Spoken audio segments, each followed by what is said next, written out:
Hey there, it's Nick. And it's Leah. So, Leah, I hear you have something exciting. I do. I released my own audiobook. Yes, so the audiobook version of Leah's book, The Holiday Breakdown, is now available. It is. This year I re-edited it and then I'm narrating, which is like a dream come true for me because as a kid, I used to love going to library story hour. And this was like, I got to be the reader at library story hour. And I've actually already purchased my copy, and it's the perfect thing for the holidays. Nick, thank you so much. And I left you a nice review, too. Thank you so much because, it's fresh. It's up there. It's alone. And I was like, can somebody please get in and leave it a nice review? So you out there, definitely check out the new audiobook version of The Holiday Breakdown on Audible, on iTunes, or on Amazon. Thank you so much. I hope you love it.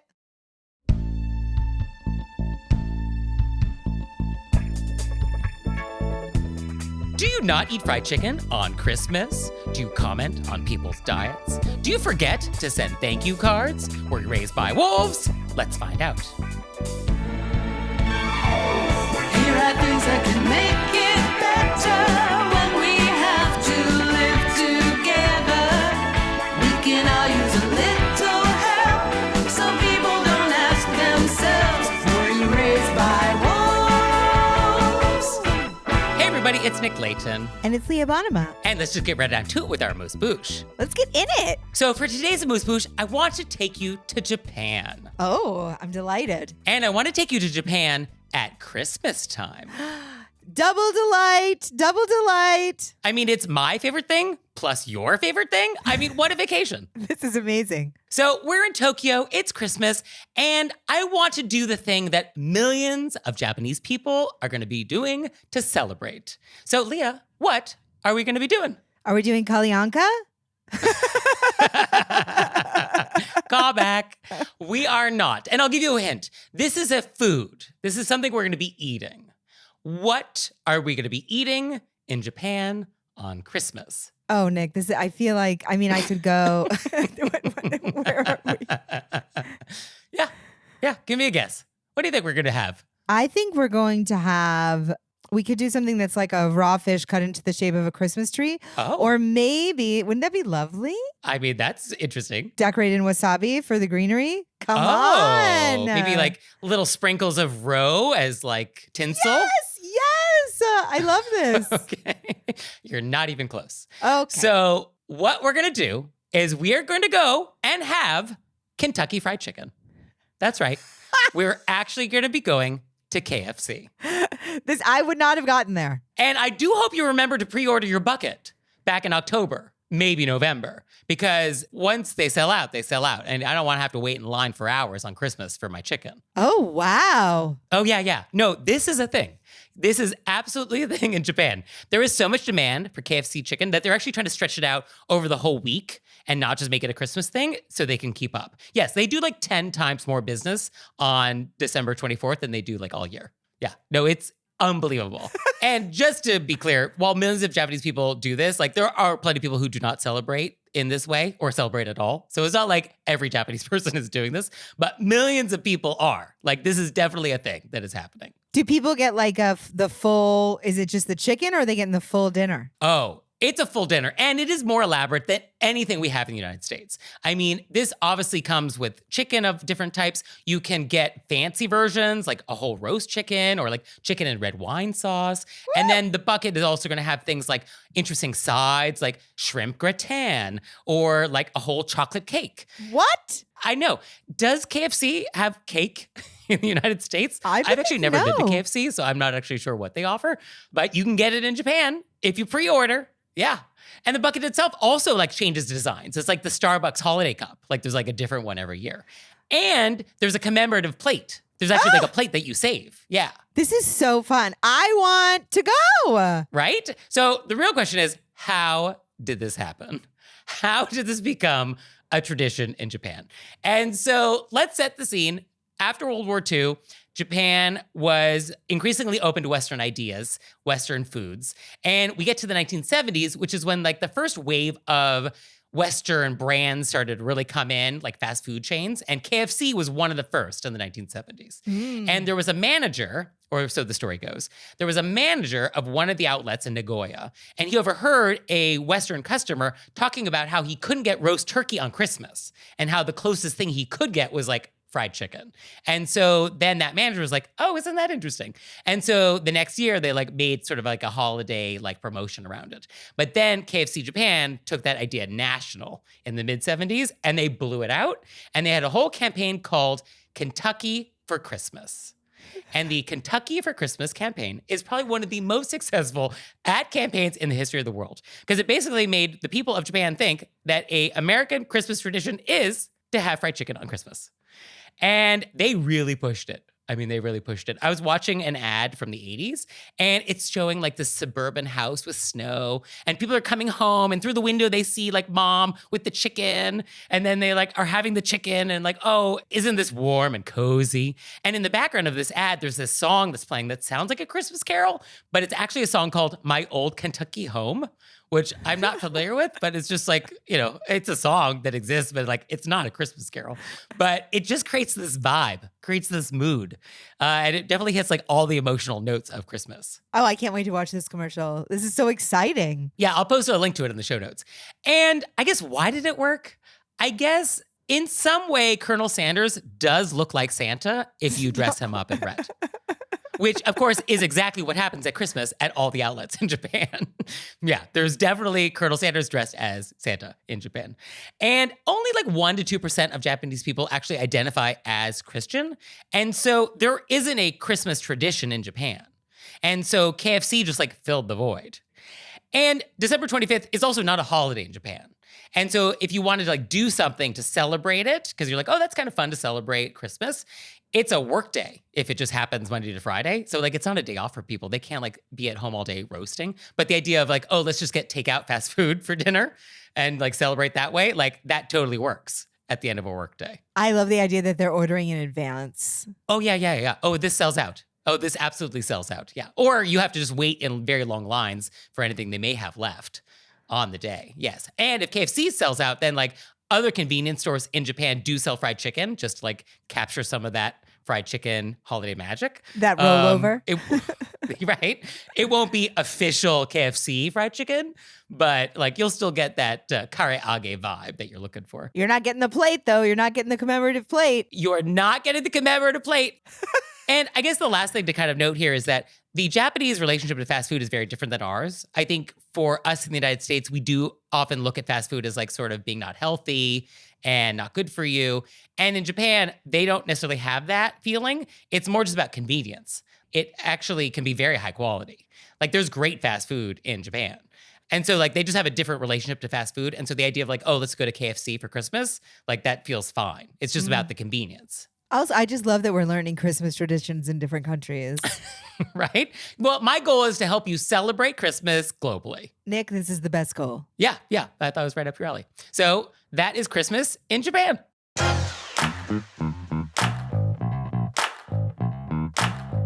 And we're back. And now it's time to go deep. Deep and onto the tipping screen. So for today's question of etiquette, I want to talk about tipping screens in coffee shops. And you can picture it. That slow rotation around. You're presented with some options. Some of these options may seem bonkers, and it causes anxiety. You're like, what is the move here? Do you experience this? Yeah, when you see the screen slowly turning, it's like I actually experienced it in slow-mo. Right? Yeah. And it's sort of like, what is the right move? Because it is just a tip jar, you know? There is not an actual obligation. You do not absolutely have to tip in this circumstance. It is an optional act, as opposed to if you were in a sit-down restaurant where like, oh no, you absolutely have to tip. That is required here. You must. But in a coffee shop, tipping is still technically voluntary. And so the question is, what is the move? And there's a lot of different tipping screens. I mean, there's the tipping screens that give you options that are flat dollar amounts. So like on my $3 coffee, I might have options of $1, $2, or $3. And like $3 on a coffee, I mean, that's a lot, right? $3 on a coffee is like if you were Ebenezer Scrooge in A Christmas Carol and you just woke up after the ghost visited you and you're like just doubling everything. Right. Yeah, that's what that is. And, in which case, that's fine. I mean, there's a world in which that's fine. You may be having that kind of a day. And in which case, pay it forward. That's great. Or you get the percentages. This is also very common. But like, what is the right percentage? And sometimes these screens start at 20%. Like I've seen tipping screens where the first option was 20 and then it was 25, 30, 35. And I was like, oh, okay, I guess that's what we're doing. And so I had an idea. And I think this has been floating around. Other people have kind of mentioned this. And so it is not mine alone, but maybe I can make it happen. Here's my idea. We have like the screen. It has dollar amounts or it has percentages, but then it has a description of what each of those things means. So like underneath where it says 25%, it gives a description of what feelings you should have right now about this interaction to lead you to this choice. So like 25% is they knew my name, they knew my order, they went above and beyond, they made my day, I feel better about myself, my self-esteem is higher, like whatever it is. But like some description about what 25% means. And then we have other descriptions for other percentages. What do you think? I think it's whimsical. So I feel like if I saw that screen, I would be more apt. Like if 50% was like, you filled the void in my heart, it would make me giggle and I'd be more apt. I'm going to tip anyway. I always tip on coffee. I treat it like a sort of a bar. Right. I would also like to add to this screen though, because when I find it the most is when it's like self-serve coffee and then there's like a tipping thing on the screen. Sure. And you're like, right. I need the option that is like, I did it myself. So people don't think I'm not tipping. I want that on there. So there should be a 0% button, which is like, this was a self-service gas station pump. Yes, that is what I want on there. So people don't think I'm like not tipping. They're like, oh, she self-served. Right. Okay. Yes. Oh, I think that would be a fine description for like, when are you allowed to not leave a tip? And that is definitely an indication where it's sort of like, yeah, you do not have to tip when you did an e-commerce transaction online to buy a sweater. Yes, you could ignore that tipping screen. Totally. But I think there could be a definition of like, oh, what is a 5% tip here? What does $1 mean today? And I think that might be helpful just to have some like words to go along with these numbers. I definitely think there's something wrong with the screens. Like we've gone off in a way that's not working and it needs to be fixed. And I like the idea that you're throwing out ideas. Well, because it needs to be fixed, because it is so broken. I mean, we do need to just get rid of tipping in the United States. We just need to get rid of it. We have to like go to a European or Japanese model because it is not working. It is totally broken. It is unfair. I mean, the amount of inequities that this causes, it's totally out of control. And it is new. There was a time in the United States when tipping did not happen. And so like we do need to rethink the whole thing. The idea that I am personally responsible for somebody's compensation based on my whims or my biases or whatever, like that's not fair. And like we cannot push the burden of compensation from the employer to the customer. Like this is just not working. I mean, that could be one of the buttons. I will tip now, but I want it to be registered here that I think that we should be paying everyone a livable wage. Yeah. That could be one of the buttons on the screen. Okay. Yeah. Like I'm tipping today, but I want society to be different. Okay. Yes. Yeah. So this is just an idea, until we can fix this problem permanently and just get rid of this whole tipping madness. Because also what is happening is because tipping screens are showing up everywhere, like everywhere in places you never expected, that we just are so exhausted by it. There's so much fatigue. Some people have thrown up their hands completely and they're not tipping in places they should tip. They're not tipping in that sit-down restaurant. And it's sort of like, oh no, you have to tip there. That's actually required. That's not optional. And so it's causing people to give up on the whole thing. And like, we can't have that. We can't have that. I worked as a waitress in the New York restaurant where I was getting $3.25 an hour. Yeah. You got to tip in restaurants. So yeah, tips mattered. Tips matter. I always do a dollar amount. I'll do custom tip every time. Yeah, I think a flat dollar amount is perfectly fine. I just treat it like I would treat a bar. Yeah, I guess that is one way to do it. Yeah, if you just have a standard thing that you do and you kind of just do that regardless of what the screen says. And then I make sure to stand and talk to them and take up their time like people do at bars. Okay. All right, you just become Norm. I'm totally Norm at the coffee shop. And they're like, she better tip because this girl will not leave. And we have to say her name every time she walks in. So listeners, if you think I'm onto something with this, I guess let me know. Like, would this be helpful or is this actually a terrible idea? I don't know. I think we're workshopping. I love a workshop. I love that we're trying to find ways to solve problems. we're just trying to make the world better. And, the tipping thing definitely is some area of opportunity. Our listeners might have some ideas too. I also want to say that I think baristas are actually tired of it. I've had baristas X through the tipping screen and just flip it over to me. Oh, yeah. They're just like, oh, just don't leave me a tip. Just like, they're just like, make it stop. Just sign it and let's move on. Yeah. No, it is. Everybody's exhausted. We're all exhausted. So we got to do something. I do want to say on days where I'm feeling like the universe is bountiful. Yeah. And who cares about debt? I'm gonna hit that highest tip on there. Yeah. I mean, it sounds like you might have just encountered 3 ghosts and have seen maybe the past and the future and the present and have woken up and are feeling very generous today. Yes. And I'm out in my slippers and my nightcoat and I'm getting, you get a coffee. Everybody gets tipped. Boy, what day is it? What day is it? Exactly. Yeah. So pay it forward. Lovely. And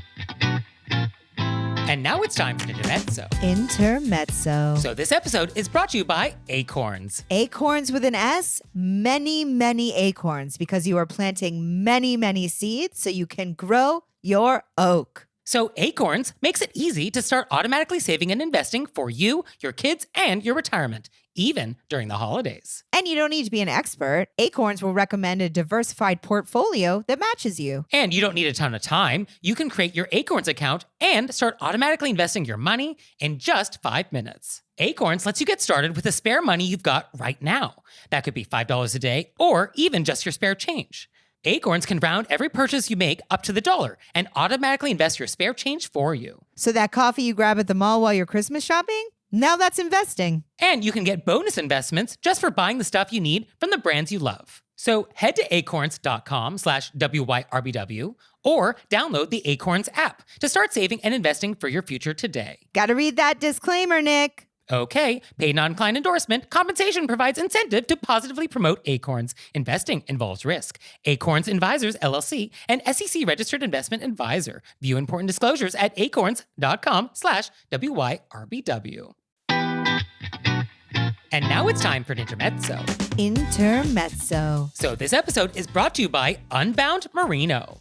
And Unbound is a travel clothing company made by travelers for travelers. It was actually created by 3 lifelong friends who are looking to solve the problem of how to pack light but still look great. And I think they nailed it. Last time we talked about the ultralight packable hoodie, but now I want to talk about the cashmere hoodie. And what's so lovely about this is that it combines the performance of merino wool we just talked about, plus the unmatched softness of cashmere. And so it's a little elevated and it's wonderful. I love that. And the best part, machine washable. Ugh, the best. Literally the best. No, I love it when things are actually functional and look good. It's like perfect. Yeah, it's the perfect combo.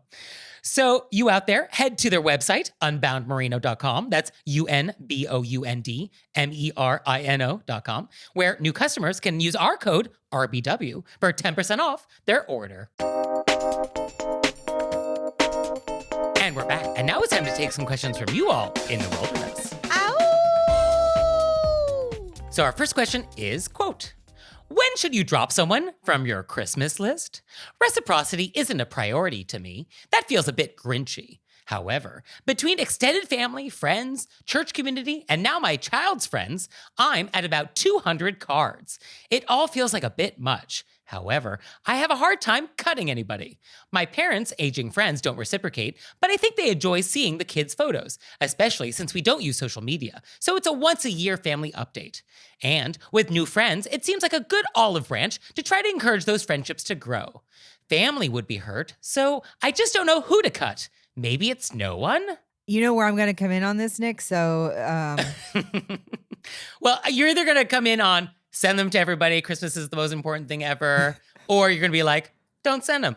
Cut everybody. I'm gonna say send them. I mean, obviously, we know that I've missed Christmas cards the past 3 years, but this person obviously has a plan.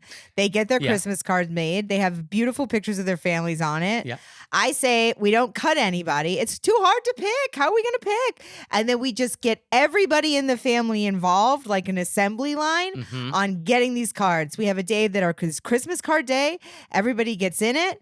We have some cookies. Maybe we have like a little marzipan dipped in a chocolate.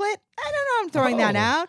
We have maybe we have the Muppets Christmas. Oh. John Denver and the Muppets Christmas. Oh, sure. Record playing. I'm just tossing out some ideas. And then we just bang those out together as a group. Yeah, that was on my list. Can we share the burden? Yeah. How old are these kids? Can we make it a family event? Because it's too hard to cut. Yes. Yeah, it can be hard. Although other ideas include, can we kind of phone it in a little bit? Like, are we doing very long personalized notes for all of these cards? Or on some of these cards, can we maybe leave a briefer message? Something that's not quite as time consuming to write. Is that possible? Can we get like some cute stickers? Boom, boom, boom. Stickers is too far for me. If we're going to do it, we're going to use a pen and we're going to write something. Hold on one second. But we could do something that's not that long. Can you guys bring back the stickers I got for Nick? Take them back. Throw them away. No stickers. Are you talking about like a label, with a pre-printed message on it that I'm just like slapping in the card? No, I'm talking about a sticker like, say, for your kids' friends. Like, say they're into dogs. I don't know what is the new thing that kids are into. I just feel that is the oldest I've ever sounded in my life. I don't know what these kids are into. Dog stickers. That's what I think everybody's into. And so for fun, you make it funsies. You're like, oh, let's just dress that one up so everybody feels like their card is unique. But we didn't have to write like a heartfelt thing. We just like threw some stickers on it. Oh, I see. So the message might be the same for everybody, but you are personalizing with stickers. Stickers for the kids. I don't know how old these kids are. Like if they're teenagers, stickers maybe not appropriate unless it's me and it's dogs, But I'm just trying to think of something that's personalizing it that's not a lot of work. Another idea I had is, can we go digital for some of these people? Maybe there's certain people on the list where a digital card would be the thing. Would take the edge off. It's a way to sort of reach out, but maybe is less burden. I don't know. In my mind, I feel like this person is organized and they have like a card that they've made and they just order a certain amount. Yes. Yeah, I do get the sense that this is the family holiday card. They did like the photo earlier in the year. Yeah, because it talks about the photos. Yeah. So, I mean, they're already doing it. Yeah, then I guess you can cut people who don't reciprocate. So, like, that's a good place to start. And if you think they wouldn't notice they were cut. But then do you want to cut your parents' friends who probably aren't sending cards out, but they for sure look forward to seeing your kids every year? Yeah, we'd keep them. Yeah. Mm-hmm. Yeah. I mean, I guess I don't love the idea of holiday cards being a burden because, like, this should be fun. It should be fun. But that's why I think maybe we make it an event and we get everybody involved. Yes. Or even if it's just you doing it, I think we have to create a little ceremony around it. So we can still have the John Denver Muppet album.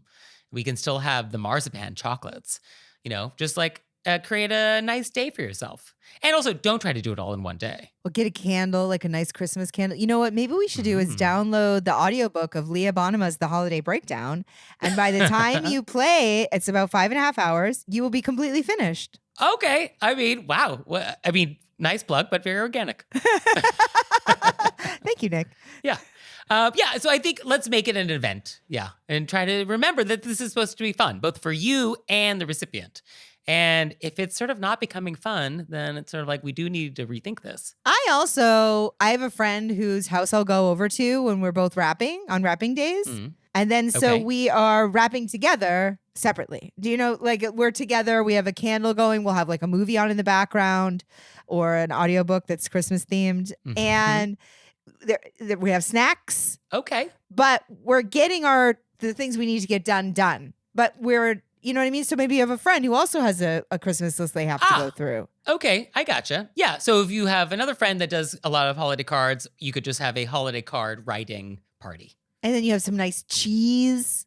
Hey, you want to come over? We'll have cheese. Yes. That way all of our cards smell slightly like cheese. I would need, when you say cheese, it's like I can't touch the cheese with my hands. So I would need picks of some sort. Yeah, cheese on toothpicks. Yeah, or silver, Of course. Cheese on toothpicks or silver, depending on. Yeah, the type of cheese. Yeah. You know what I mean? I'm going to give the third option. Or like a pulley system where it just throws the cheese into your mouth. Okay. I'll give you a fourth option. We have that aerosol cheese where I can just spray it into my mouth and I don't have to touch it. I love these options. Okay. All right. So I think we solved Christmas for you. Yes. Our next question is, quote, I eat a special diet for health reasons. How do you respond to people that question your diet? I have a brother-in-law that incessantly asks questions about every little thing. He has no filter or manners. It is so rude, but if I respond to him in a stern way, then I am considered the rude one in the family.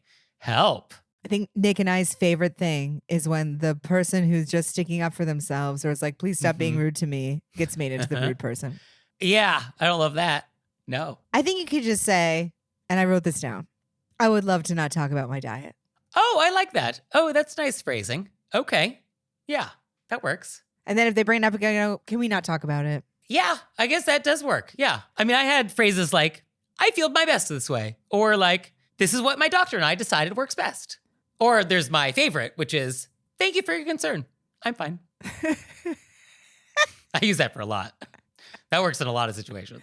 But no, yours is good. Yeah, because you're like, I don't want to talk about it. So I feel like when you're like, you know, these people that want to then debate, oh, is that the best for this? And you're like, Right. I don't Now it's a even care if conversation. you have a different opinion about it. I don't want to talk about it. I did write down if you did want to actually engage, which is, why is this important to you? But I don't know if that's actually a can of worms, and that's just not a road we want to go down. I like all of these options. I think it depends on what is the, who are we that day? Yeah. To use a Nick phrase. And also, what do we want to gain? I think the fastest way to get out of it is I'd love to not talk about my diet. And there are a few ruder things than commenting on what people are eating or not eating or how much they're eating. Like, we just don't comment on people's food. Like, that's just not something we do. No, I really hate it when people comment on how you're eating. Unless it's like, well, that's delicious. Can I get that recipe? Right. Fine. But, oh, I notice you aren't eating the peas. And then you have to be like, yes, I find peas to be the most disgusting food out there. And you have it on your table and I can barely breathe through my nose. And you made me say this because you asked. You made me say it out loud when we all could have just ignored it. Now, because this is a brother-in-law, can we do anything with our sibling here? Can we enlist our sibling to intervene? Because, like, this has been going on for a while. This is not a one-off. This is a pattern. Or do we just handle it ourselves and, like, not get our sibling involved? That's a great question, Nick. Because I actually wonder if going through our sibling will make it bigger. Yes, it might add more energy to this. That's yeah, true. little gasoline on the fire. Yeah, I don't want that. Yeah.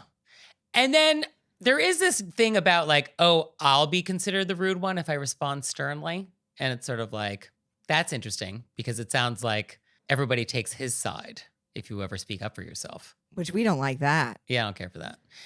In general, though, it is totally possible to be polite and set a boundary at the same time.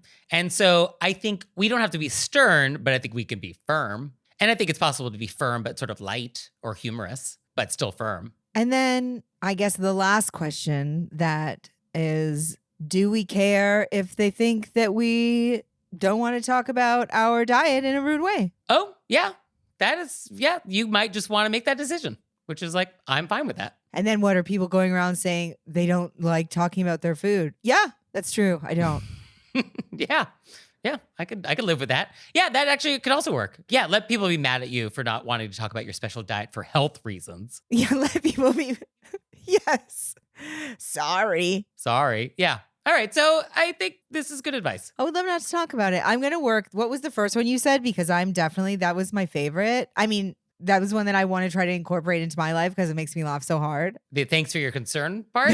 Yeah, you've said it before, and I still have not ever said it out loud. But I just think it's so Oh. fun. And now I'm reminded again how much I love that phrase. Thanks for your concern. I'm fine. I'm good. I'm fine. Thanks for your concern. I'm fine. good works. Yeah. Yeah, I'm good. Yeah. Thank you for your concern. I'm fine. Yeah. That's just, I hope I'm somewhere where I get to see you say it in the wild. Oh, yeah, it doesn't come up that often because I feel like my vibe gives that off before I ever have to Yeah, say you it. don't really have to say it. So rare is the time when we actually have to say it. But like, oh, I'm prepared to. I'm absolutely ready. Yeah, that is definitely in my back pocket at all times. So our next question is, quote, I'm wondering the etiquette with receiving Christmas gifts. Should a thank you card be sent? If so, how would this apply to children? I have 2 young boys who receive gifts from grandparents, aunts, and uncles from around the world. While it would be a lot of thank you cards and a very time-consuming task, should it be done? I worry about setting a precedent that couldn't always be lived up to year after year. But I want the kids to understand gratitude. I want you guys to know that Nick is staring at me like I'm being tested. Just want to know if Leah is going to weigh in with the correct response here. Nope, I am not. Because there is a correct response here. Well, I know what you. I think my response is slightly different than your response. Okay, I'll give mine and then you can let me know what you think. Okay. We often hear from grandparents and aunts and uncles from around the world that they give gifts to their relatives, you know, the children in their lives, and they never get a thank you note back. And they're like, isn't that rude? To which I say, yes, it is. And I say, stop giving presents to people who do not want them. And so I think it is important to show gratitude. We must show gratitude for gifts we have received at any age. Now, there's a lot of different ways we could show that gratitude, so it does not necessarily have to be, and this is where I think Leah is going to come in. It does not have to be a handwritten note necessarily, even though that is the societally agreed way to do it. But there are other ways to show gratitude. So I feel like we do need to show that gratitude. And then how you do that, I will kind of leave that discretion up to you. I'm glad you know where I came in. Mm-hmm. I do. Showing gratitude, I think, is very important. I do think I am not a parent. And I can imagine that you have 2 kids. They have thank you notes to all these people. Mm-hmm. It's you that's actually going to be getting this done. I don't know how old your kids are. So I can imagine that it feels overwhelming because you also have your things. So I thought, so you don't feel so overwhelmed, we could do phone video thank you notes. Yep. And that way we get our kids involved and we say, okay, go grab the sweater that Gam Gam's got you. Go get the toy that Uncle Richard got you. You know what I mean? And then they put it on, you tape it, they say, thank you so much, you send it off. They switch it, you tape it, you send it off. Because if they're old enough to write their own notes, but I think that we definitely want to show gratitude. And I think we want it to be specific gratitude, not one video for everybody. But I think that might be a nice, maybe they could do a little song. I love my sweater. It makes me feel better in this weather. Okay. I don't know. I'm just throwing out some ideas. Okay. Yeah, I think this is the right vibe. I mean, I think the idea is that I get a gift and I say nothing. Like, we don't live in that world. But I feel like you got to do something. A video, totally lovely, very charming, especially with kids. And so I think that is great. But I think it is important for kids to learn when you get a gift, you have to show gratitude. And so we need to make that connection in a young child's brain that like, oh, these 2 things are linked. And so they do need practice doing this. They have to see you doing it. Like, it's a thing that they should know is done. I just think videos are fun. A thank you video? What a good time. Yeah. But as the kids get older, I think more sophisticated etiquette lessons can be introduced. So, we can get to different types of handwritten notes. There's the first one where it's just like, thank you, in their own handwriting. And then they can get more elaborate as they get older. I think they should learn that skill too. Like, we're not going to be teaching preschoolers how to have caviar and blinis, but like we can teach them how to do chopsticks. Like, there's an age appropriate way to do different etiquette things. And so there's an age appropriate way to do thank you notes. And I think whether video or handwritten, rhyming always makes it more... Rhyming makes it sound more sincere. And this idea that like, oh, we don't want to set the precedent. No, I think actually you do want to set the precedent. And I think you can live up to it every year. I think you could make that happen. I think it'd be fun. We could take a step further where we have a thank you day where we just call everybody and send videos to everybody. Yeah. While we are eating cheese and lighting candles. And so it's like a fun time. Yeah, you could certainly set a date to do it. Sure. Yeah. I mean, I think it would be nice to make it fun and enjoyable. I mean, when gratitude becomes a chore, then something is not working. So I feel like we want to actually like have a nice time with it. That's why I feel like videos are so fun because they could all be like act outs. Then do videos. I'm not against videos. I feel like you think I don't like videos. I don't feel like that. I just feel like I definitely have to be like, I know I'm stepping out of the, handwritten. Yes, it is a different medium, but I'm modern. I know you are. Yes, I'm with it. I know, but So- I'm more defending myself because I feel like people are gonna be like, Leah, you're a bad person. Videos don't count. But I feel like a lot of people are overwhelmed with having to write things, especially Yeah. people such as myself. Whereas if I don't know where anything is ever and everything's chaos, and I just get so anxious about it, but I really want to do it. So then you're like, take yourself off the hook, make a rhyming video where you're wearing the sweater. Yeah. People just need to know that you're thankful for it. Yeah, because you know where your phone is and you know where your face is. And so you could do this. So, thank you for these great questions. And you out there, do you have any questions for us? Oh, yes, you do. So send them to us. Send them to us through our website, wereraisedbywolves.com, or you can leave us a voicemail or send us a text message, 267-CALL-RBW. So this episode is brought to you by Unbound Merino. Unbound Merino is a travel clothing company that is perfect for the every traveler in your life. It was created by 3 lifelong friends who are looking to solve the age-old problem of how to pack light, but also look great when jet setting. And so I ordered a bunch of stuff and I kind of went crazy. I ordered V-neck t-shirts, I ordered crew socks, but what I want to talk to you about is the ultralight packable hoodie. Because whenever I travel, I actually always travel with some like light layer on the airplane because it gets cold up there. It does. But, you know, you're going through all these different like temperature zones. And I really love this hoodie because it is true. It is ultralight and packable. They are not lying. And so I just like shove it into a ball and it goes into like my bag. And because it's merino, it doesn't really wrinkle. And so like it looks good when you pull it out of that wad. So head over to their website, unboundmerino.com, and that's UNBOUNDMERINO.com. And new customers can use our code RBW for 10% off. And now it's time for Intermezzo. Intermezzo. So this episode is brought to you by 'Tis the Grinch Holiday Podcast. Hello, ladies and germs, boys and girls. The Grinch is back again to ruin your Christmas season with 'Tis the Grinch Holiday Podcast. After last year, he's learned a thing or two about hosting, and he's ready to rant against Christmas cheer and roast his celebrity guests like chestnuts on an open fire. You can listen with the whole family as guest stars like John Hamm, Brittany Broski, and Danny DeVito try to persuade the mean old Grinch that there's a lot to love about the insufferable holiday season. But that is not all. Somebody stole all the children of Whoville's letters to Santa, and everybody thinks the Grinch is responsible. It's a real Whoville whodunit. Can Cindy Lou and Max help clear the Grinch's name? Grab your hot cocoa and cozy slippers to find out. Follow 'Tis the Grinch Holiday Podcast on the Wondery app or wherever you get your podcasts. Unlock weekly Christmas mystery bonus content and listen to every episode ad-free by joining Wondery Plus in the Wondery app, Spotify, or on Apple Podcasts. And we're back. And now it's time to play a game we like to call Vent or Repent, Vent to repent. which is our opportunity to vent about some bad etiquette experience we've had recently, or we can repent for some etiquette faux pas we've committed. So, Leah, would you like to vent or repent? I'm going to repent. Oh, dear. What have you done? So I would like to repent to Nick Layton, to a one Nick Layton that we all may know and love, because I what just did you do to me that I don't know about?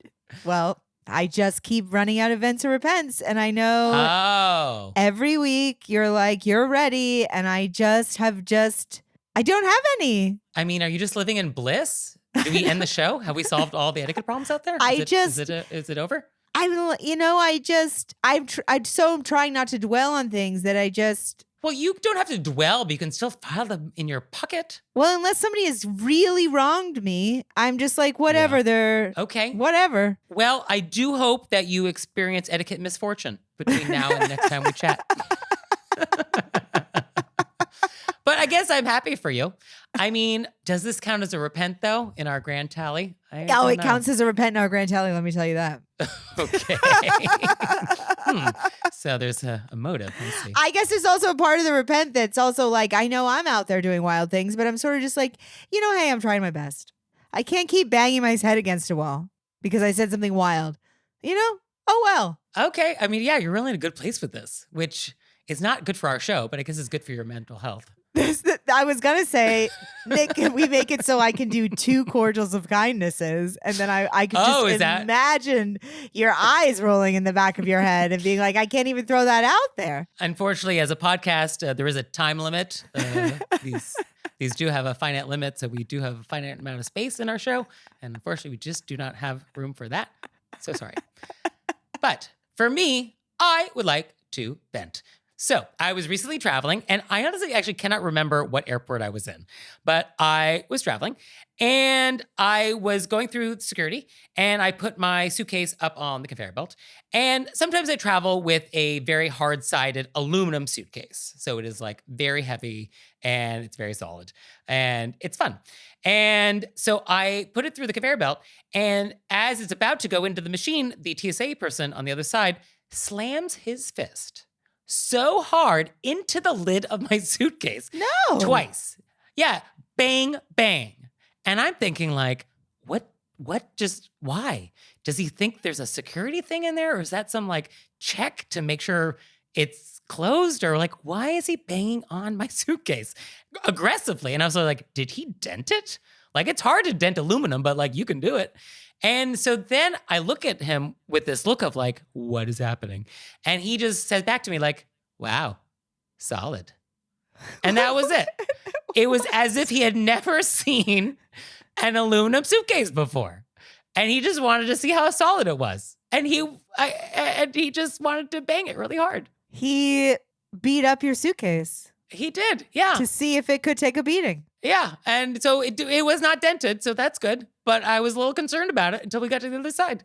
So I feel like this is very rude. It's rude and it's wild. It's pretty wild. Because also, you're a TSA person. Have you never seen aluminum luggage? What's going on? I mean, you're seeing hundreds of thousands of luggage pieces like every day. Like, I don't even know how many you're seeing. Chances are you're going to see some aluminum. But yeah. And then to bang it, I feel like you shouldn't be banging people's luggage. You shouldn't have then look at you and go, pretty hard. What just happened? Yeah, what just happened? So yeah, I didn't care for that. So that's my vent today. Solid. No pun intended. Oh, I see what you did there.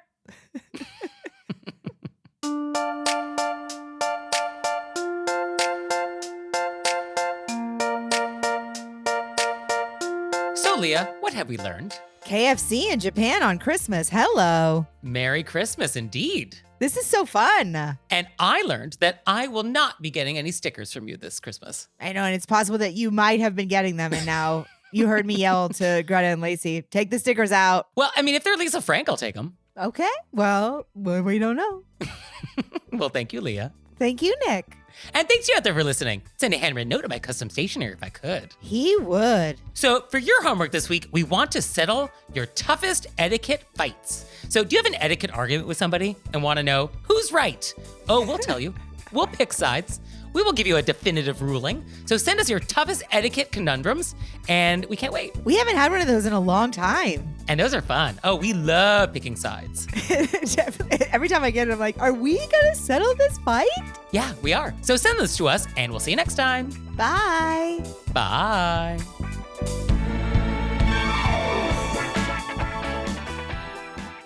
All right, Leah, it's time for Cordials of Kindness, the part of the show that you make us do, but I only give you 30 seconds to do it. Ready, set, go.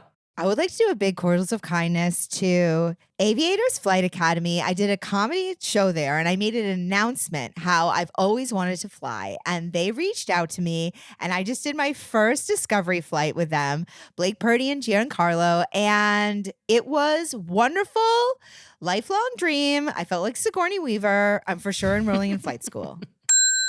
I mean, how fun. Yeah, the photos look really fun. And it looked like you're having a good time. I'm having a great time. I can't believe like they let you fly a plane. I said to the like you fly a plane. Yes. Yes. Specifically you. Specifically Leah me. Bonema. I Right. looked at the guy and I go, this seems like a bad idea, but let's do it. And you were in the left. You were in the pilot seat, right? I was on the left side. Yes. Okay. So you were in control of this aircraft. I mean, I think he was, Luckily, there was somebody sitting else. right there being like, Yeah. You had a sitting right co-pilot. there being like, I have all the major things happening. What's so fun is that when you turn, every time you turn, it's like a stomach bump. Boop, boop. Because we went up over mountains and then I would turn. And then I love that when you're driving a car and you go up those things where it feels like a stomach bump. Oh, yeah, a little weightlessness feeling. Yeah, I love that feeling where the bottom sort of drops out a little bit. All right, so this is your new thing. Move over comedy. You're a pilot now. I'm going to be a pilot comic who gets dogs out of hoarding situations and flies them out. Have you heard about these people? What a dream. Yeah, I mean, this is the reality show that I'm waiting for. Me just crying in a plane and then deciding to take all the dogs home myself. Yeah. Well, for me, I want to read a nice review we just got, which is, quote, I am only 10, and this has got to be my favorite podcast. That is so sweet. Isn't that cute? Oh my goodness. I love a nice review from a 10-year-old. Oh, it's even sweeter. It's so, so sweet. So thank you for that. I really appreciate it. And as a reminder, hint, hint, we love when people leave us nice reviews. So go to wherever you listen to our show. And if there's an option to leave a review, please do so because it makes our day and gives us validation and encourages other people to listen. So all of these things are good things. Thank you so much. For sure. Oh, Leah, one more thing. What? Have you signed up for Patreon yet? I have. Me too. You out there, have you signed up for Patreon yet? No? Well, go to our website, wereraisedbywolves.com, click on monthly membership, check it out, because we would really appreciate it if you'd support our show. We love your support. We would. So please do that, and we'll see you next time. Bye. Bye.